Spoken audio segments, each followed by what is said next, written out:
నన్ను ఫాలో అవుతున్నారు అంటే వీళ్ళకి నా మీద అనుమానం వచ్చినట్టుంది. ఇప్పుడు నేనేం చేయాలి?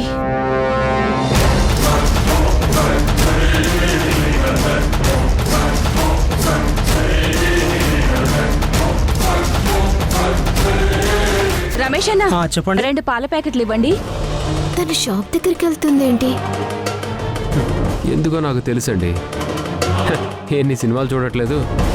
ఇప్పుడు వాళ్ళ మనిషి ఒకడు వచ్చి ఏమీ తెలియనట్టుగా సరుకులు కొంటున్నట్టుగా నటిస్తారు. ఆ తర్వాత ఈవిడ మ్యాటర్ మొత్తం కన్వే చేస్తారు.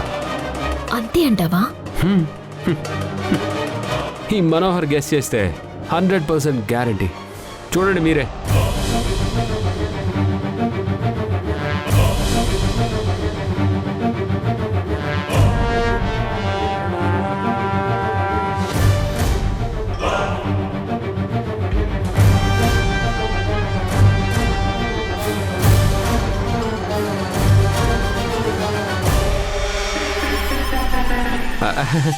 అంటే సినిమాల్లో అలాగే చేస్తారు మరి. ఆవిడేమో సినిమాలు చూడడం అనుకుంటా. చాలే వెదవ తెలివితేటలు నువ్వును. తను నార్మల్ గానే వస్తుంది, మనమే ఎక్కువ ఊహించేసుకున్నాం. వెళ్దాం పద.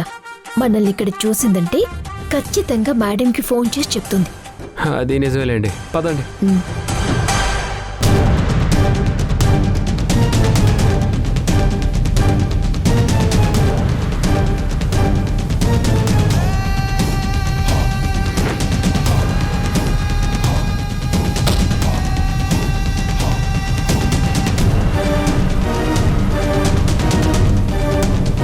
అమ్మయ్యా, వెళ్ళిపోయారు.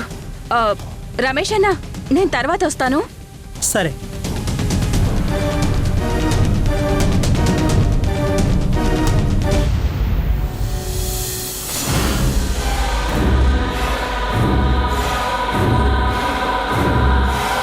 ఇలాంటిదేదో జరుగుతుందని నేను ముందే ఊహించాను.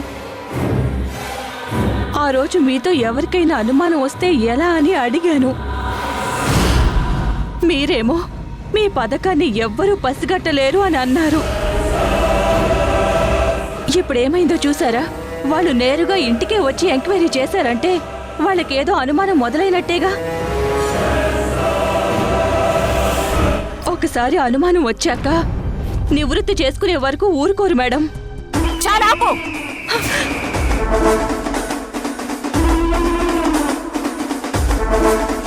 ఎందుకు రాతాంతం చేస్తున్నావు?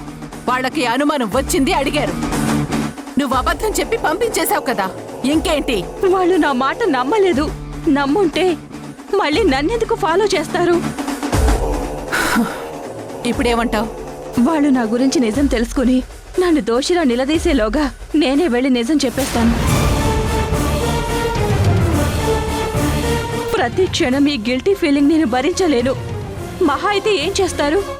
నా భర్తని చంపేస్తానని బెదిరిస్తారు, అంతే కదా? నన్ను కూడా చంపేయండి మేడం, చంపేయండి మేడం. నీ భర్తని ఎలా చంపుతాననుకున్నావు పిచ్చిదానా? నీ భర్త ద్వారానే అసలు గాయత్రి ఎవరో నేను తెలుసుకోవాలి. అంతవరకు నీ భర్త సేఫ్గానే ఉంటాడు. కానీ నిన్నే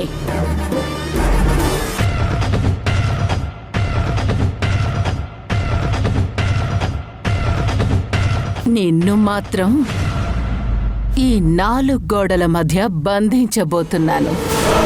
నిజం చెప్పాలనే ఆలోచన నీ బుర్రలో పుట్టింది చూడు, అది చాలా డేంజర్. సో నిన్నంత తేలిగ్గా వదిలేను. చలపతి మేడం, నేననుకున్న పని జరిగేంత వరకు ఈ నీరజ జాడ ఎవ్వరికీ తెలియకూడదు. అసలు ప్రపంచంతో సంబంధం ఉండకూడదు. తీసుకెళ్లి ఏదైనా సేఫ్ ప్లేస్ లో కట్టిపడే. ఏయ్ పద. ఏయ్, ఎక్కడికి వెళ్తావే?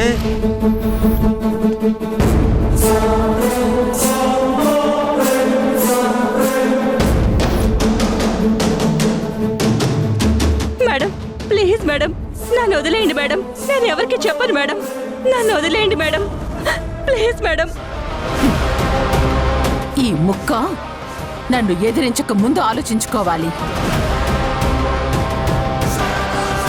చూడు, నమ్మకం చాలా విలువైంది. ఒక్కసారి పోతే సంపాదించడం చాలా కష్టం. చరపతే వదలండి రా. మేడం, మేడం ప్లీజ్ వదిలేయండి. రమ్మంటుంటే రా. భరత్, చెప్పండి మేడం. ఆ రాధా మనోహర్ల మీద ఒక కన్నేసించు. నా వరకు చేరుకునే లోపే వాళ్ళ కథ ముగిసిపోవాలి. అలాగే మేడం.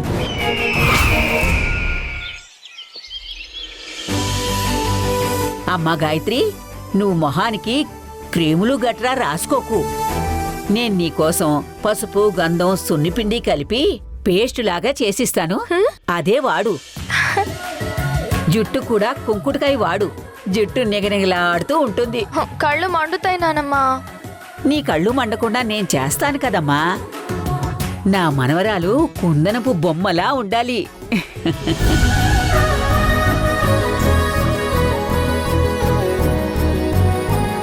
గాయత్రి, అమ్మా ఎక్కడికి వెళ్ళారు? మీ అమ్మ నన్ను షాపులన్నీ తిప్పి నీకోసం ఇవిగో ఈ బట్టలు, వాటికి మ్యాచింగ్ జ్యువెలరీ ఇవన్నీ కొనిందమ్మా. మీ నాన్నగారు నా కోసం ఎప్పుడూ షాపింగ్కి రారు. ఇప్పుడు కూతురు కోసం అనేసరికి ఎంత ఓపిక షాపింగ్ చేశారో. చూడమ్మా,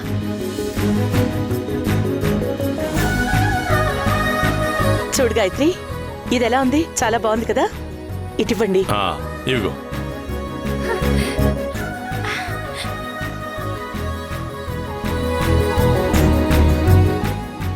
ఇగో గాయత్రి, వీటి కోసం మీ అమ్మ బజార్ మొత్తం ఇదిగో, తిప్పిందమ్మా. ఇవి కూడా చూడు. ఇది చూడు నానమ్మా.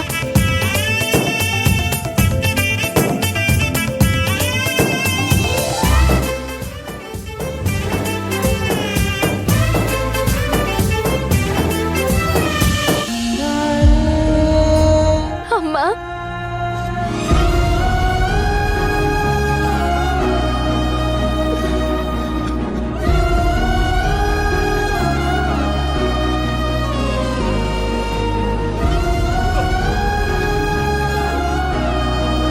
నాన్న. అమ్మ గాయత్రి,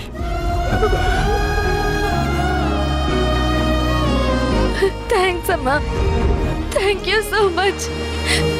నాకేం చెప్పాలో అర్థం కావట్లేదు.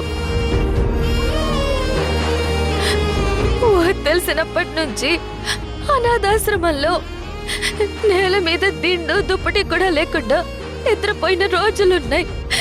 ఇలా కొత్త బట్టలు అనేవి ఎప్పుడో ఎవరైనా పుట్టినరోజులకో వాళ్ళ పెళ్లి రోజులకో దానం చేస్తే వాటిని చూసుకునే ఆనందపడేదాన్ని.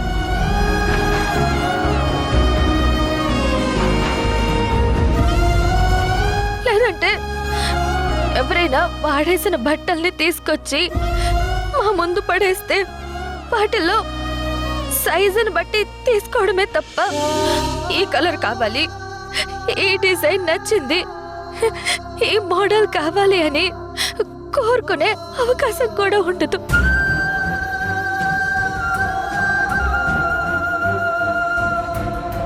ఇంకా నగలంటారా? కల్లో కూడా వాటి ఊహ వచ్చేదే కాదు.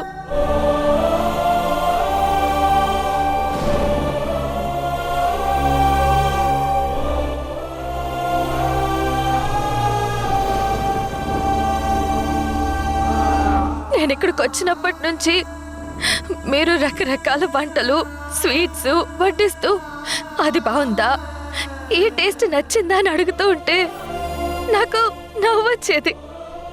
ఎందుకో తెలుసా? మీరు పెట్టిన వంటల్లో కొన్ని నాకు పేర్లు కూడా తెలియవు.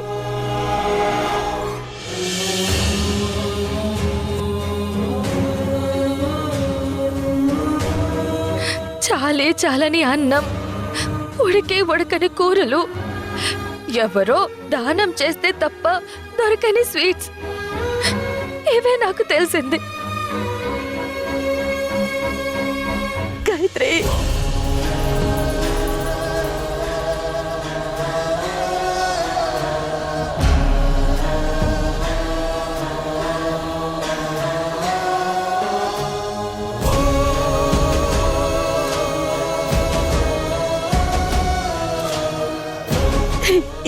చెప్పొద్దమ్మా, విని నేను తట్టుకోలేను. మేం బతుకుండగానే నువ్వంత కష్టం చూడడం, ఎవరూ లేని అనాథలా పెరగడం, ఇదంతా వింటుంటే గుండె తరుక్కుపోతుందమ్మా. బాధపడకండి నాన్న. ఊరుకో అమ్మా. మిమ్మల్ని బాధ పెట్టాలని నేను ఇదంతా చెప్పడం లేదు. మీరు నన్ను సంతోష పెట్టడానికి ఇదంతా చేస్తున్నారు. కానీ నాకు నిజమైన సంతోషాన్ని ఇచ్చేది మాత్రం నాకంటూ ఒక కుటుంబం ఉంది అనే ఫీలింగే అమ్మా.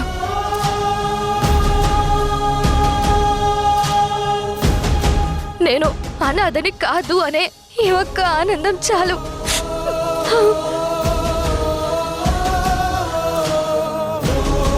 నా బంగారు తల్లి, ఎన్ని కష్టాలు పడ్డావో. పోనీలే, ఇన్నాళ్లకైనా ఆ దేవుడికి మనసు కరిగింది. బాధపడుకున్నానమ్మా. అమ్మా, నాన్న, నేను పడిన కష్టం ఎలాగో మార్చలేరు. అందుకే ముందు ముందు అనాథాశ్రమంలో ఉన్న వాళ్ళకి నాకు తోచిన సహాయం చేయాలనుకుంటున్నాను. ఎందుకంటే నేను పడ్డ కష్టం ఎవరు పడకూడదు. తప్పకుండా చేద్దాం గాయత్రి. నీ పేరు మీదున్న ట్రస్ట్ మీద ఎంతో మంది పిల్లల్ని చదివిస్తున్నావు. నువ్విప్పుడు చెప్పిన మాటలో నాకింకో ఆలోచన కూడా వచ్చింది. ఏంటి దేవకి అది? వీలైతే అనాథాశ్రమాల్ని దత్తత తీసుకుని అక్కడ పిల్లలకు కావలసిన సౌకర్యాలన్నీ మనమే ఇద్దామండి.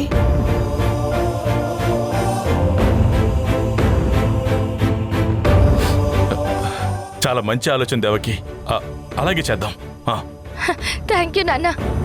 థ్యాంక్ యూ అమ్మా. Thank you so much. అమ్మ గాయత్రి, ఏడ్చి ఏడ్చి మొహం ఎలా అయిందో చూడు. నీకోసం పాయసం వండి పెట్టాను. మొహం కడుక్కుని పాయసం తిందు గాని. పద పదమ్మా, పద.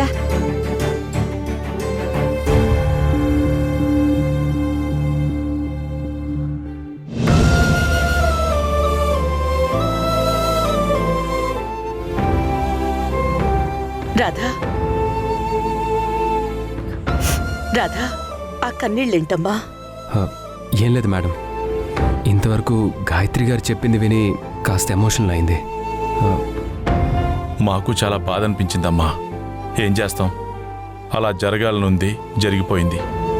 కానీ అనాథాశ్రమాలని దత్తత తీసుకోవాలన్న మీ ఆలోచన చాలా బాగుంది మేడం. ఆ పుణ్యమైనా కలిసొచ్చి మా గాయత్రి సంతోషంగా ఉండాలి రాధా. నాదొక ఆలోచన మేడం. మీరు చేయాలనుకుంటున్న మంచి పనిని గాయత్రి గారు చిన్నప్పుడు పెరిగిన అనాథాశ్రమం నుంచి మొదలు పెడితే బాగుంటుంది కదా. అలా అయినా వాళ్ళ రుణం తీర్చుకున్నట్టు అవుతుంది. చాలా మంచి ఆలోచన Radha. Thank you so much. అలాగే చేద్దాం. అయితే ఆలస్యం ఎందుకు మేడం? రేపే మేము అక్కడికి వెళ్ళి ఎంతమంది పిల్లలున్నారు, వాళ్ళకేం అవసరాలున్నాయి, అన్ని వివరాలు తెలుసుకొని వస్తాం. కానీ గాయత్రి ఉండింది విజయవాడ హెల్పింగ్ హ్యాండ్స్ ఆర్ఫనేజ్ కదమ్మా. పర్వాలేదు సార్, మంచి పని కోసం కదా. మేం వెళ్ళి స్వయంగా అన్నీ చూసుకొని వస్తాం. సరే రాధా. మనోహర్, నేను నీకు అడ్రస్ సెండ్ చేస్తాను. అలాగే సార్. ఓకే, రేపు మార్నింగే బయలుదేరతాం. ఓకే. అలాగే Manohar, thank you so much. మన కార్ తీసుకుని వెళ్ళండి. అలాగే మేడం. జాగ్రత్త రాధా.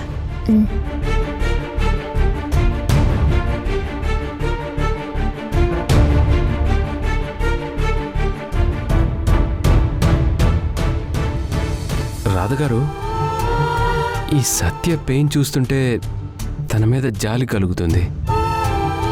ఎందుకో తనే గాయత్రి అయి ఉంటుందేమో అనిపిస్తుంది. మరి నీకు? నేను అదే ఆలోచిస్తున్నాను.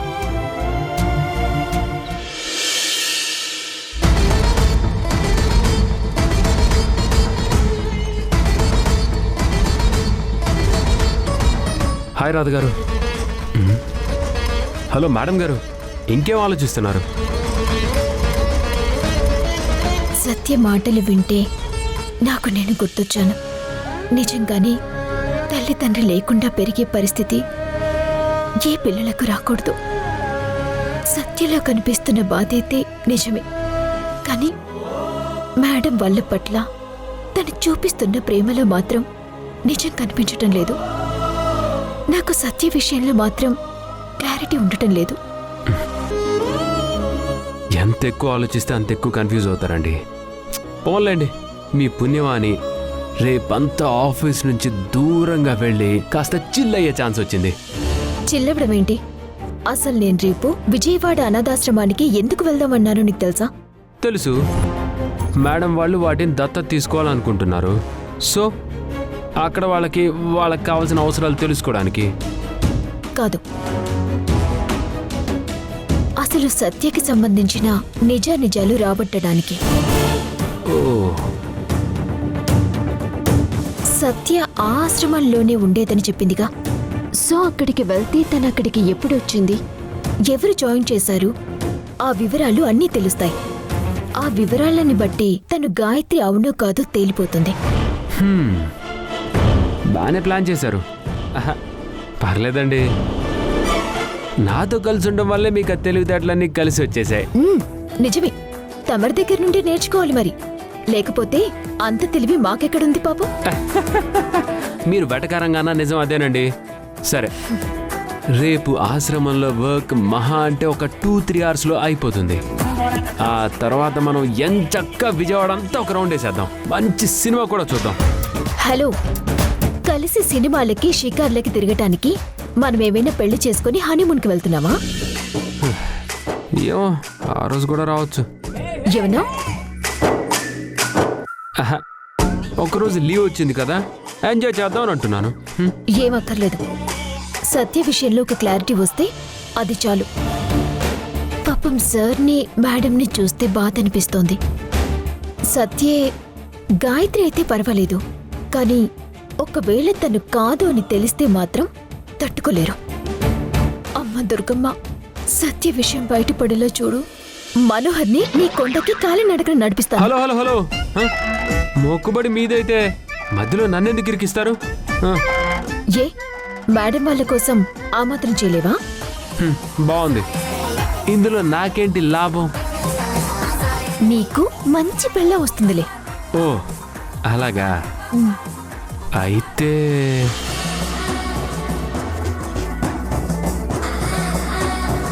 మీరు నన్ను పెళ్లి చేసుకుంటారా?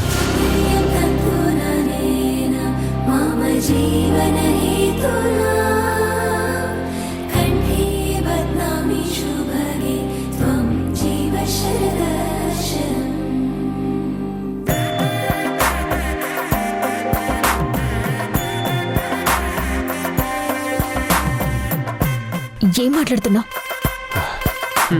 మీరే కదండి మంచి పెళ్ళం వస్తుందని చెప్పారు. నా ఉద్దేశం వేరే మంచి అమ్మాయి వస్తుందని. ఓహో, అంటే మీరు మంచివారు కదా? గయ్యలా దెయ్యమా మీరు? మనోహర్, మన మధ్య ఇలాంటి ఆలోచనలు రాకూడదని గుర్తుందా? గుర్తుంది, ఎందుకు గుర్తులేదు? ఏదో జస్ట్ జోక్ చేశాను అంతే. Very bad joke. బాగా లేట్ అయింది, పడుకో. ఎర్లీ మార్నింగ్ లేచి బయలుదేరాలి. అలాగేలేండి. ఈ రాధ మనసు ఎప్పుడు మారుతుందో, మా ఇద్దరి మధ్య దూరం ఎప్పుడు తగ్గుతుందో.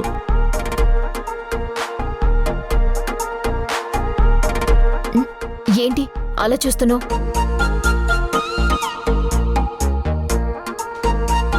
మీరు కోప్పడను అంటే ఒక మాట చెప్పనా?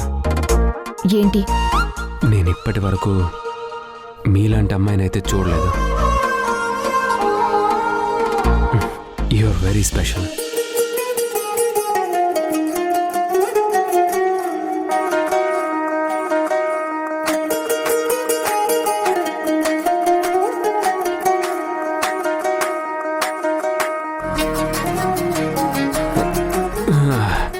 హలో, ఎక్కువగా ఆలోచించకండి,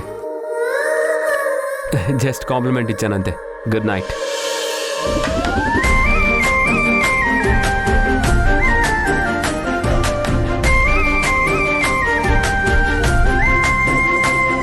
హలో మేడం, ఏం ఆలోచిస్తున్నారు? నా గురించేనా? నీకంత సీన్ లేదు.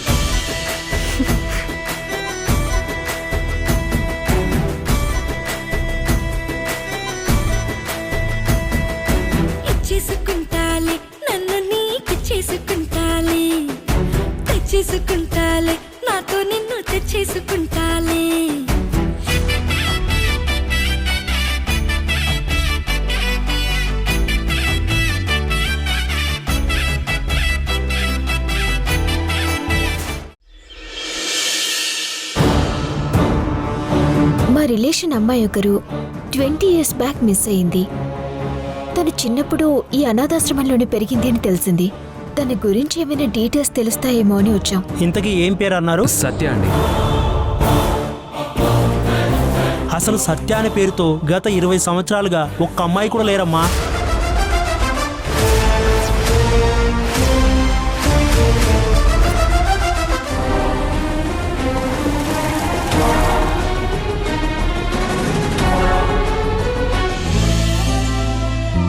ఏంటలా చూస్తున్నావు? ఇలాంటి లోన్లీ ప్లేస్లో నేను నా డ్రీమ్ గర్ల్తో కలిసి ఉన్నప్పుడు తనొచ్చి నన్ను గట్టిగా హగ్ చేసుకుంటే ఐ లవ్ యూ అని చెప్పాలనుంది. ఎలా? I love you